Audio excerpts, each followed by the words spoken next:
সারা বাংলাদেশে সংসদে যাওয়ার জন্য সবাই ভোট চেয়ে বেড়াচ্ছে। আমরা নির্বাচন প্রক্রিয়া যারা কাজ করছে তাদেরকে সাধুবাদ জানাই,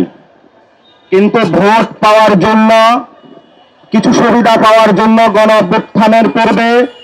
শেখ হাসিনার যত ধরনের অবৈধ কাজ, এগুলোর বিরুদ্ধে বাংলাদেশে অনেক দল, রাজনৈতিক ব্যক্তিবৃন্দ চুপ ছিল। আবার যখন ইলেকশন আসতেছে, আমার ভারতকে খুশি করতে হবে, আওয়ামী লীগের ভোট ব্যাংক সিকিউর করতে হবে, জাতীয় পার্টির মাধ্যমে আমরা সংসদে কিছু প্রতিনিধি পাঠাতে চাই, এই ধরনের নব্য নব্য বয়ান তৈরি করে সারা বাংলাদেশে আমরা দেখেছি রাজনৈতিক দলগুলো, বিভিন্ন যারা সিভিল সোসাইটি রয়েছে, তারা ভারত প্রশ্ন, আওয়ামী লীগের প্রশ্ন, জাতীয় পার্টি প্রশ্ন, 14 দল প্রশ্ন, যারা ব্যাংক লোপাট করেছে, বিভিন্ন জায়গায় যারা মানুষের উপরে নির্যাতন চালিয়েছিল, সকলের এই সকল ব্যবস্থার বিরুদ্ধে মুখে কুলু পেটে বসে আছে এখন।